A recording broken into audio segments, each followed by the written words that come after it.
जरा सोचो, एक वर्ल्ड जहां तुम्हारे फोन से ऐसे लिखा जाता है, ऑफिस रिपोर्ट रेडी हो जाती है तुम्हारी कॉफी खत्म होने से पहले, और एक सिंपल फोटो को एक मैगजीन कवर में बदल दिया जाता है बस एक लाइन लिखने से।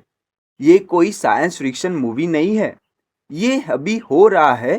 From ChatGPT to Google Gemini, AI सिर्फ एक टूल नहीं, एक रिवॉल्यूशन बन गया है जो तुम्हारी डेली लाइफ में घुस चुका है।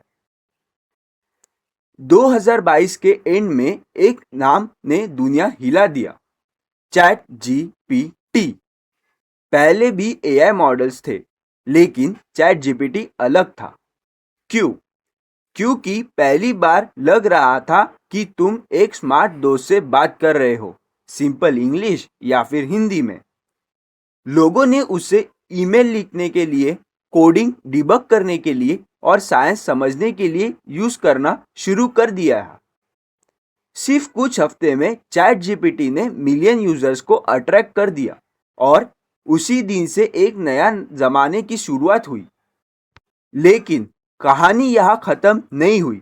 ओपन एआई, गूगल, एंथ्रोपिक जैसे बड़े लैब्स ने एआई को और पावरफुल बनाते गए।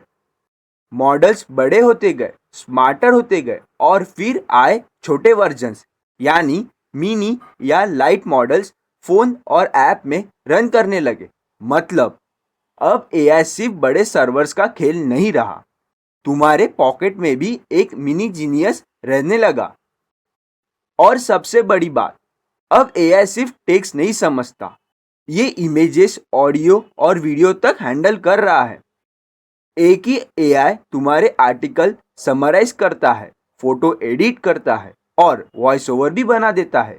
मतलब एक ही जगह फुल पैकेज। अब आता है असली हीरो, गूगल जेमिनाई का नैनो टूल।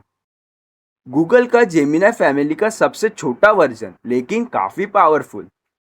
ये डिजाइन ही इसलिए किया गया है कि फोन और रियल टाइम ऐप पे चला जा सके। मतलब फास्ट, लो कॉस्ट और सुपर स्मूथ। नैनो का चार्म बेंचमार्क नहीं, प्रैक्टिकल पावर है। इमेजिन करो, तुम एक फोटो को अपलोड करते हो और एआई उसे रिस्टाइल कर देता है। जेमिनाई के नए अपडेट फ्लैश इमेज 2.5 ने तो फोटो एडिटिंग और भी नेचुरल बना दी है। एआई लिटरली समझता है कि दुनिया कैसी लगती है और उसके हिसाब से इमेज को मॉडिफाई बना देता है। एक रियल एग्जांपल, मुंबई में एक क्रिएटर ने नैनो टाइप मॉडल से नैनो साड़ी फिल्टर बनाया। सिंपल सेल्फी को एक बॉलीवुड स्टाइल पोर्ट्रेट में बदल दिया और आप एकदम से वायरल हो गए। बस एक फिल्टर ने पूरा आपका करियर बना दिया। अब सवाल ये है, इसका असर क्या होगा? On one side businesses productivity double कर रहे, बैंक्स और कॉर्पोरेट्स रिपोर्ट्स बनाने के लिए एआई यूज कर रहे। लेकिन दूसरी साइड लोगों को डर है कि जॉब्स का। इकोनॉमिस्ट बोल रहे हैं कि रूटीन जॉब श्रिंक हो सकती है और नए स्किल सेट की डिमांड बढ़ सकती है। सोचो, एक जूनियर एनालिस्ट आशा, पहले वो बोरिंग रिपोर्ट्स बनाती थी, अब वो काम एआई सेकंड्स में कर लेता है। अब आशा को अपनी स्किल्स अपडेट करनी होगी, जैसे एआई को प्रॉम्प्ट करना या फिर ज़्यादा ह्यूमन सेंट्रिक रोल्स लेना। तो एआई एक तरफ स्पीड और क्रिएटिविटी दे रहा है, लेकिन दूसरी तरफ प्रेशर भी क्रिएट कर रहा है। एडेप्ट करो वरना पीछे रह जाओगे भाई। अब जब तुम बोलते हैं एआई इज टेकिंग ओवर, इसका मतलब ये नहीं कि रोबोट सबको रिप्लेस कर देगा।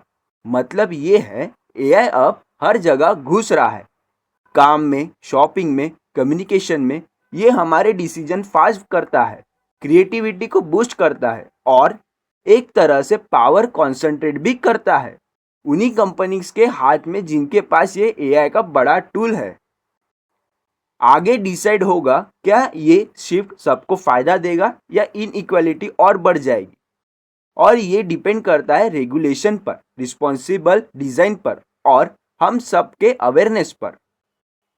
तो आप क्या कर सकते हो? सिंपल है, बेसिक सीखो, प्रॉम्प्ट ट्राई करो, देखो एआई तुम्हारे काम को कितना इजी बनाता है। लेकिन हमेशा याद रखो, एआई एक असिस्टेंट है, डिसीजन मेकर नहीं। फ्यूचर ह्यूमंस वर्सेस एआई का नहीं होगा, फ्यूचर होगा ह्यूमंस विद एआई का।